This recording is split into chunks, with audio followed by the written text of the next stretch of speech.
Ο ιερέας της Πιναλόγκας. Αληθινή ιστορία.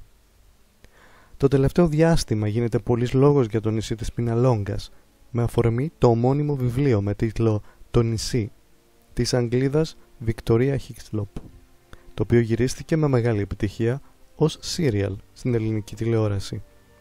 Ένα από τα ιστορικά στοιχεία που πληροφορούμαστε είναι ότι οι Χανσενικοί που κατοικούσαν στη Σπιναλόγκα ήταν οργισμένοι με τον Θεό, για το λόγο ότι η ασθένειά τους ήταν μια μεγάλη και αφόρητη δοκιμασία.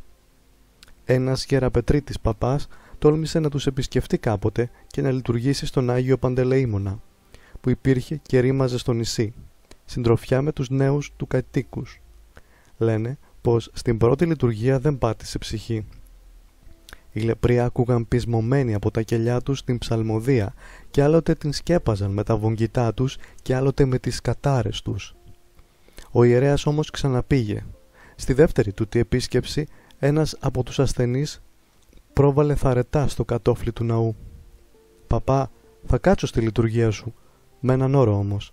Στο τέλος θα με κοινωνήσεις και αν ο Θεός σου είναι τόσο παντοδύναμος, εσύ μετά θα κάμεις την κατάλυση και δεν θα φοβηθείς τη λέπρα μου». Ο ιερέας έγνευσε συγκαταβατικά. Στα κοντινά κελιά ακούστηκε η κουβέντα και άρχισαν να μαζεύονται διάφοροι στο πλάι του ναού, εκεί που ήταν ένα μικρό χάλασμα, με λιγοστή θέα στο ιερό. Παραμόνευαν οι Χανσενικοί στο τέλος της λειτουργίας και είδαν τον παπά δακρυσμένο και γονατιστό στην ιερά πρόθεση να κάνει την κατάλυση. Πέρασε μήνας. Οι Χανσενικοί τον περίμεναν. Πίστευαν πως θα έρθει και τούτη τη φορά ως ασθενής όμως και όχι ως ιερέας. Όμως ο παπάς επέστρεψε υγιής και ροδαλός και άρχισε με ηθικό αναπτερωμένο να χτυπά την καμπάνα του παλιού ναΐσκου. Έκτοτε για 10 τουλάχιστον χρόνια η Σπιναλόγκα είχε τον ιερέα της.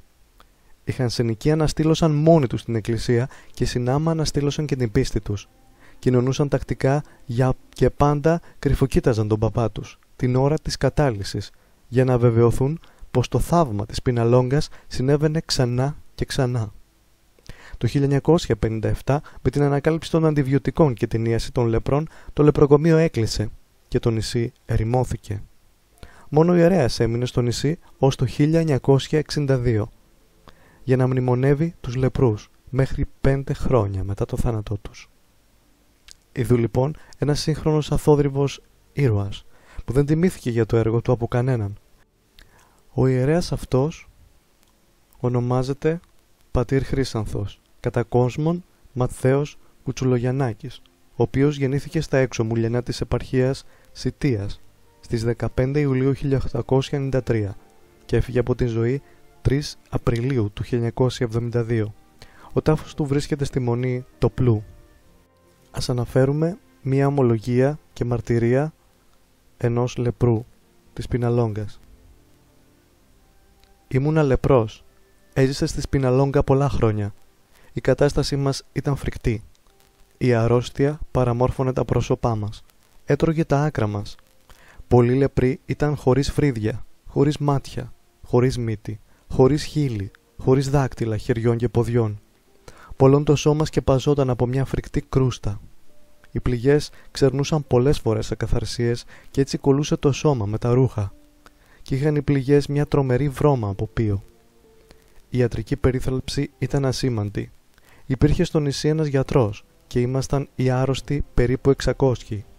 Και δεν έφταναν αυτά. Ζούσαμε οι περισσότεροι σε σπίτια μικρά, υγρά και ανήλια. Ο φόβος της μόλυνσης έκανε όλους τους υγιείς ανθρώπους να μην τολμούν να μας πλησιάσουν. Ήταν τούτο κάτι ανώτερο από τις δυνάμεις τους. Δεν μπορούσε η ψυχή να νικήσει τη σάρκα.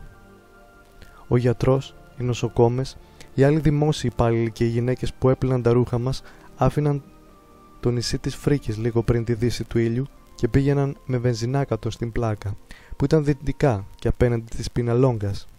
Φεύγοντας έκλειναν την πελώρια πύλη του Βενετσιάτικου τείχους, που χώριζε την αποβάθρα από το χωριό μας. Και μέναμε οι λεπροί ονομόναχοι, συντροφιά με την μοίρα μας. Η απομάκρυνσή τους βέβαια από το νησί ήταν δικαιολογημένη. Έπρεπε να ζήσουν μερικές ώρες μακριά από το νησί των ζωντανών νεκρών, όπως αποκαλούσαν τη Σπιναλόγκα, τότε δημοσιογράφοι των αθηναϊκών εφημερίδων. Τις δύσκολες ώρες όλοι μας, όταν δεν μπορούμε να σταθούμε όρθιοι με τα μάτια καρφωμένα στο συνάνθρωπό μας, γονατιστοί, στρεφόμενοι τα μάτια μας προς τα άνω, και εμείς βρισκόμενοι στη Σπιναλόγκα, στον Γολγοθά του ανθρώπινου πόνου, πηγαίναμε στην εκκλησία του Αγίου Παντελεήμωνα και στην εκκλησία του Αγίου Γεωργίου και προσευχόμαστε σιωπηλά. Νιώθαμε όλη την ανάγκη ενός ιερέα. Εκείνος μόνο θα μπορούσε να μας παρηγορήσει με το λόγο του Θεού, να μας συμπαρασταθεί πνευματικά. Όμως η ιερέας ερχόταν στο νησί μας από την Ελούντα μόνο 2 φορές το μήνα. Ερχόταν Σαββατόδωρα εδώ, έκανε τον εσπερινό και έφευγε. Ερχόταν πάλι την επόμενη μέρα, τελούσε την Θεία Λειτουργία και έφευγε. Ερχόταν και άλλες φορές, τότε όμως ερχόταν από αναπότρεπτη ανάγκη για να κυδέψει τους νεκρούς μας. Κάποια μέρα καθόμαστε μερικοί άνδρες στην αυλή του καφενείου μας που ήταν κοντά στην πύλη. Τότε πιο πέρα φάνηκε ένας ιερέας. Καταλάβαμε όλοι μας ότι ήρθε στο νησί για να λειτουργήσει. Μόλις μας είδε, ήρθε κοντά μας. Μας καλημέρισε με εγκαρδιότητα. Όλοι μας όρθιοι και με ελαφρά υπόκλιση τον καλωσορίσαμε. Κανένας μας όμως δεν έτεινε τον χέρι του για να τον χαιρετήσει. Ο λεπρός δεν πρέπει να χαιρετά με χειραψία. Και αυτό για να μην μεταδώσει την καταραμένη του αρρώστια. Τότε εκείνος μας χαιρέτησε όλους με χειραψία. Μας είπε απλά ότι θα μείνει κοντά μας και να μας βοηθάει στην εκπλήρωση των χριστιανικών μας καθηκόντων. Η συγκίνησή μας ήταν μεγάλη. Την άλλη μέρα πήγαμε στην εκκλησία του Αγίου Παντελεήμωνα. Παρακολουθούσαμε όλοι, άνδρες, γυναίκες και παιδιά, με κατάνοιξη την Θεία Λειτουργία, που τελούσε με δωρική απλότητα και ασπροσμέτρητη ευλάβεια. Την Κυριακή αυτή δεν μεταλάβαμε. Δεν είχαμε ενημερωθεί έγκαιρα για την τέλεση της Θείας Λειτουργίας και δεν είχαμε νηστέψει. Στο τέλος της λειτουργίας πήραμε από το χέρι του αντίδωρο και παίρνοντας το αντίδωρο του φιλούσαμε όλοι το χέρι. Ήταν κάτι που το επεδίωξε ο ίδιος. Καθώς έδινε το αντίδωρο, πλησίαζε το χέρι του στο στόμα μας. Όλων μας τα μάτια βούρκωσαν από συγκίνηση. Πριν έρθει εκείνος, το αντίδωρο το παίρναμε από έναν καλαμόπλεκτο πανέρι που τοποθετούσε ο νεοκόρος στο παγκάρι. Την επόμενη Κυριακή πήγαμε σχεδόν όλοι στην εκκλησία. Η εκκλησία ήταν κατάμεστη, το ίδιο και το προαύλιό της. Τη μέρα αυτή μεταλάβαμε όλοι. Στο τέλος της Θείας Λειτουργίας είδαμε τον ιερέα μας να καταλύει ό,τι είχε απομείνει στο Άγιο Ποτήριο από την μετάληψή μας. Ανοίξαμε όλοι τα μάτια μας από έκπληξη. Νομίζαμε ότι ονειρευόμαστε. Χοντρά και καυτά δάκρυα ανάβρισαν από τα μάτια μας. Ο προηγούμενος ιερέας, ό,τι έμεινε από τη μετάληψη, ασφαλώς κατά θεία οικονομία, το έχινε στο χωνευτήρι. Ο ιερομόναχος Χρύσανθος έμεινε κοντά μας νύχτα και μέρα και έμεινε κοντά μας 10 ολόκληρα χρόνια. Τα χρόνια αυτά εκδήλωσε σε όλους μας όχι μόνο την αγάπη της γλυκύτητας, αλλά και την αγάπη της ευποιίας. Μας επισκεπτόταν στα σπίτια μας καθοδηγούσε όλους, ενίσχυε με τα λίγα χρήματα που είχε τους φτωχούς και έκαμε τούτο τηρώντας το μη γνώτο η αριστερά σου, τι πει η δεξιά σου. Ευγνωμονώ, όπως και όλοι οι άρρωστοι της Σπιναλόγκας, τον πατέρα Χρύσανθο. Δεν ολοκλήρωσε τη φράση του, ξέσπασε σε ένα βουβό κλάμα. Στις εικόνες μας βλέπουμε την αστυνομική ταυτότητα του ιερομονάχου Χρυσάνθου, όπου αναγράφεται ως κατοικία του η Σπιναλόγκα.